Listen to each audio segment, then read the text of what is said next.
Now, see the returns of documents or GST files and accounts and records. What are the accounts and records maintained in the GST? And assessment. What are the assessment facilities to under the GST? And audit and inspection of records.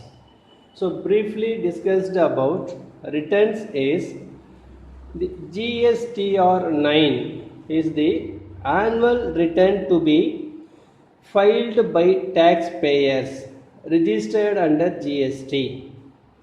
It will contain details of all outward supplies made, inward supplies received during the relevant previous year under different tax heads, that is CGST, that is Central Goods and Service Tax, SGST, State Goods Service and Tax, and IGST and HSN codes along with details of tax payable and paid.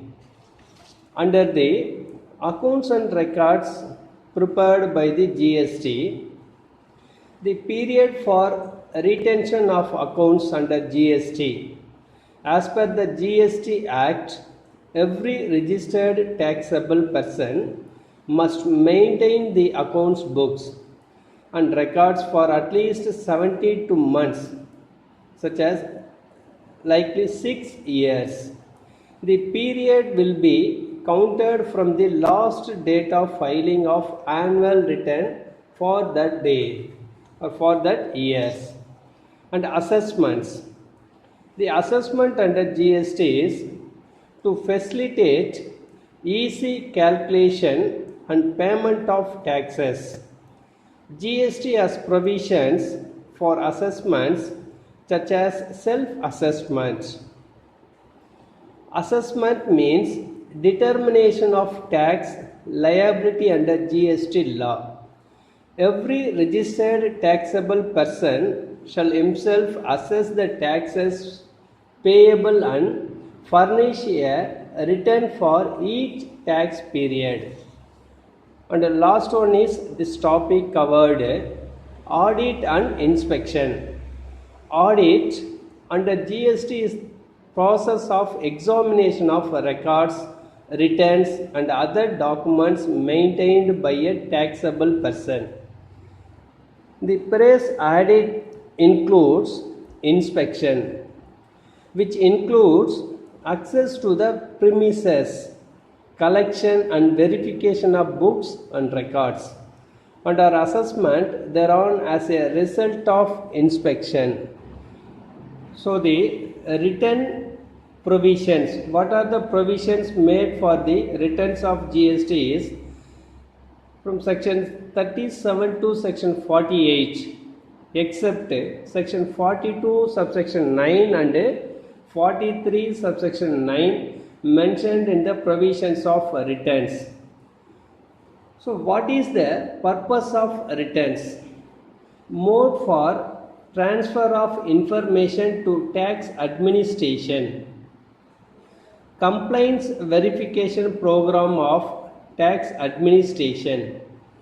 Finalization of the tax liabilities of the taxpayer within stipulated period of limitations to declare tax liability for a given period.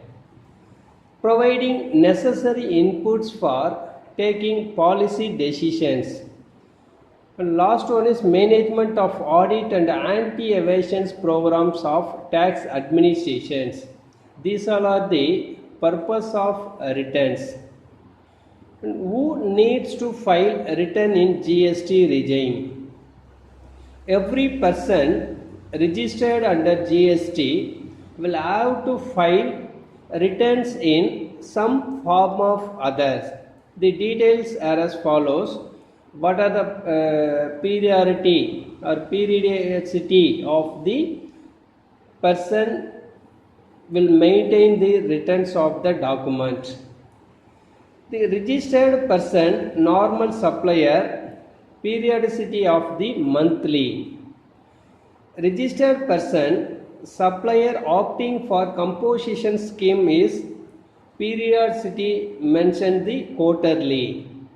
And ISD monthly, this showing details of credit distributed during the particular month. And person required to deduct tax, that is called as a TDS. This also monthly, showing details of amount deducted and other prescribed details. And person required to collect tax, that is TCS. It is also a monthly, showing details of amount collected and other prescribed details. And the last one is non-resident taxable person, to file return for the period of activity undertaken by the non-resident taxable persons. So the next one is, how can taxpayers file their returns? Taxpayers will have various modes to file the statement and returns. Firstly, they can file their statement and returns directly on the common portal online. Already mentioned the www.gst. However, this may be tedious and time consuming for taxpayers with large number of invoices. For such taxpayers, an offline utility will be provided that can be used for preparing the statements offline. After downloading the auto-populated details and uploading them on the common portal, GSTN has also developed an ecosystem of GST Suvidha providers, that is called as a GSP, that will integrated with the common portal. And what precautions a taxpayer is required to take for a hassle-free compliance under GST? The one of the most important things under GST will be timely uploading of the details of outward supplies in form GSTR1 by 10th of next month. This can be ensured will depends on the number of B2B, business to business invoices that the taxpayer issues. GSTN will allow regular uploading of invoices even on a real-time basis. Till the statement is actually submitted, the system will also allow the taxpayer to modify the uploaded invoices. Last minute uploading will be difficult and will come with the higher risk of possible failure and defaults. To ensure that taxpayer follow up on uploading the invoices of their inward supplies by their suppliers. Recipient can also encourage their suppliers to upload their invoice on a regular basis instead of doing it on or close to the due dates. The GSTN system will also provide the track record about the compliance level of taxpayer, especially about his track record in respect of timely uploading of his supply invoice, giving details about the auto revised that have happened for invoices issued by suppliers. And the common portal of GST would have pan-India data at one place, which will enable valuable service to the taxpayers. And last of precautions is, taxpayers should make efficient use of this ecosystem for easy and hassle-free compliance under GST. And now they are raising one questions of, is it compulsory for a taxpayer to file return by himself? No. A registered taxpayer can also get his return filed through a tax return preparer duly approved by the central or the state tax administrators. And also the section 37 mentioned the returns of outward supplies. Also, what is the procedures for furnishing details of outward supplies under GST? The procedures during a tax period on or as may be prescribed the details of outward supplies of goods or services affected during a tax period on or before the 10th day of the month. And the registered persons shall not be allowed to furnish the details of outward supplies during the period from the 11th day to the 15th day of the month succeeding the tax period. These all are the procedures for maintained in the return of outward supplies. And also one more question is, can a return filed under section 37 subsection 1 be rectified? Yes, section 37 subsection 3, any registered person who has furnished the details under section 37 subsection 1 for any tax period and which have remained unmatched under section 42 or under section 43. So what is the time limit beyond which a revised return cannot be filed? No rectification of error or omission in respect of the details furnished under section 37 subsection 1. The scanned copy of invoices is to be uploaded only certain prescribed fields of information from invoices needed to be uploaded. Return of inward supplies, section 38. Before that we had studied or discussed about the section 37 is return of outward supplied. The return of inward supply is section 38. Every registered person other than an input service distributor or a non-resident taxable person or a person paying tax under section 10, section 51 or section 52 shall verify, validate, modify or if required delete the details relating to outward supplies and credit or debit notes communicated under section 37 subsection 1. The procedure for furnishing electronically the details of inward supply is, every registered person other than an input service distributor, that is ISD, or non-resident taxable person or a person paying tax under the provisions of section 10 or section 51 or section 52 shall furnish electronically. Can a return filed under section 38 subsection 2 be rectified?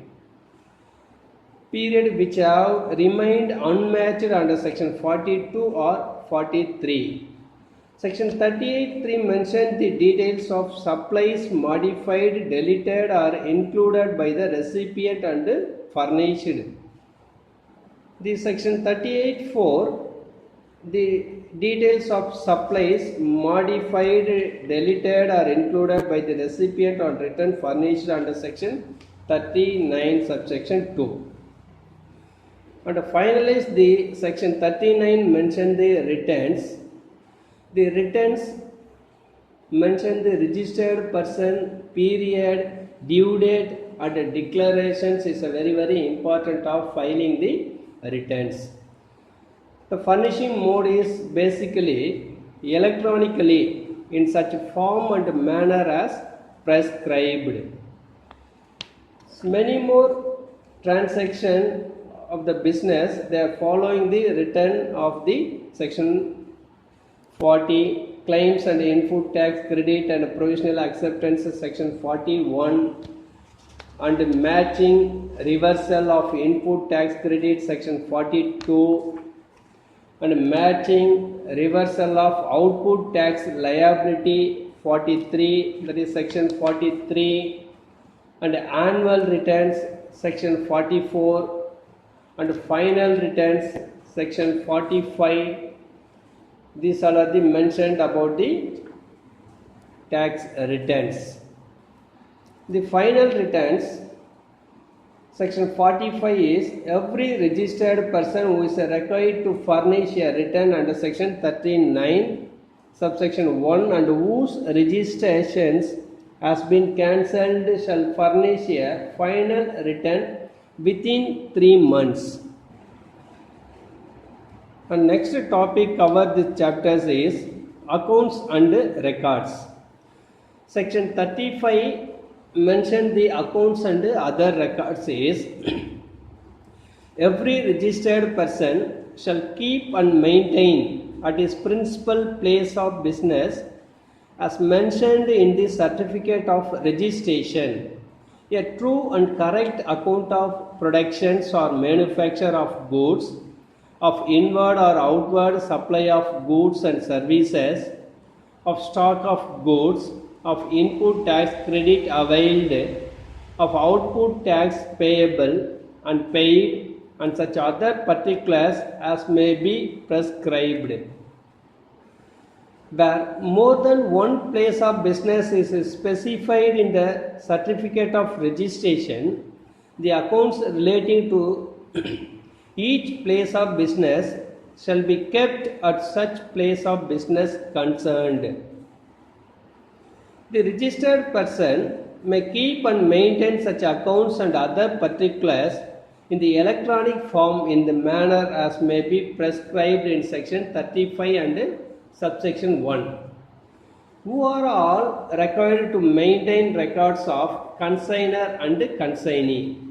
Section 35(2) mentioned the every owner or operator of warehouse or godown or any other place used for storage of goods, and every transporter, irrespective of whether he is a registered person or not, shall maintain records of the consignor, consignee, and other relevant details of goods in such manner as may be recorded in the accounts.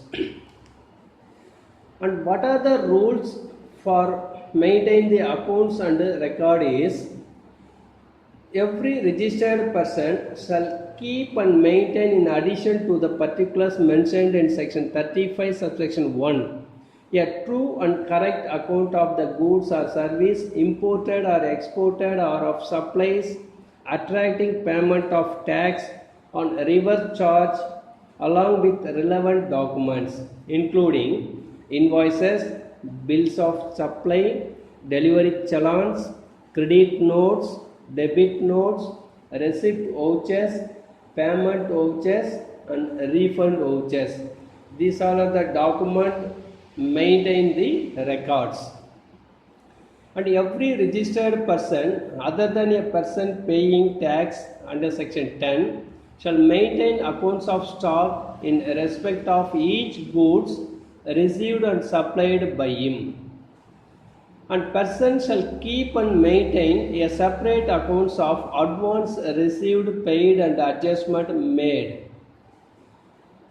And the person paying tax under section 10 shall keep and maintain an account containing the details of tax payable, shall keep the particulars of names and complete address of the suppliers, names and complete address of the person to whom he has supplied the goods or services, the complete address of the premises where the goods are stored by him.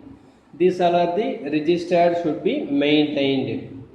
If any taxable goods are found to be stored at any place other than those declared under sub rule, every registered person shall keep the books of accounts at the principal place of business and books of accounts relating to additional place of business mentioned in his certificate of registration, and such book of accounts shall include any electronic form of data stored on any electronic devices. These types of documents should be mentioned. The assessment. The assessment provisions of section 15(9) to section 64. This is also forced with effect from 1/7/2017. The section 15(9) mentioned the self-assessment. What is self-assessment under GST? Every registered person shall himself assess the taxes payable under this Act and furnish a return for each tax period as specified under section 13(9). This is also included in section 15(9). And provisional assessment. The section 16 mentioned the provisional assessment is where the taxable person is unable to determine the value of goods or services, to determine the value of goods or services or both, or determine the rate of tax applicable thereto.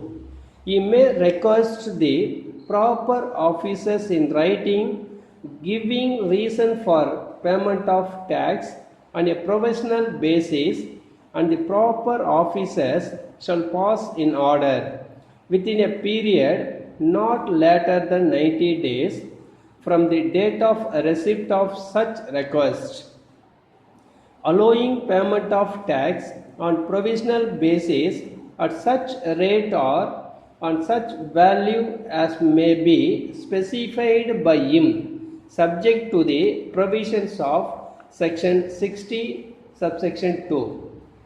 And scrutiny of returns. The section 61 mentioned the scrutiny of returns. The proper officers may scrutinize the return and related particulars furnished by the registered person to verify the correctness of the return and inform him of the discrepancies noticed, if any, in such manner as may be prescribed, and seek his explanation thereto. And section 61 subsection 2 mentioned in case of explanation is found acceptable, the registered person shall be informed accordingly and no further action shall be taken in this regard. The assessment of non-filers of return. The section 62, where a registered taxable person fails to furnish the return required under section 39 of 45, even after the service of a notice under section 46, the proper officers may be processed to access the tax liability of the said person to the best of his judgment, taking into account all the relevant materials which is available or which he has gathered, and issue an assessment order within a period of 5 years. And section 63, assessment of unregistered person. Where taxable person fails to obtain registration even though liable to do so, or whose registration has been cancelled under section 29 subsection 2. The section 64 mentioned the summary protective assessment. The proper officer may on any evidence showing a tax liability of a person coming to his notice with the previous permissions of additional joint commissioner proceed to assess the tax liability of such person to protect the interest of revenue and issue an assessment order if he has sufficient grounds to believe that any delay in doing so will adversely affect the interest of revenue. And assessment and audit rules is mentioned the rule 98 of CGST is provisional assessment. The rule 99 of CGST scrutiny of returns. And also last one rule of the 100 of CGST is assessment in certain cases and audit. The provision of section 65 and section 66 mention the audit of the documents. Who can conduct audit of taxpayers? There are three types of audit prescribed in the GST Act as explained below is: one is audit by chartered accountant or a cost accountant. Next, audit by department. The last case of special audit. These are the three types of audit prescribed. The term commencement of audit is important because audit has to be completed within a given time frame in reference to this date of commencement.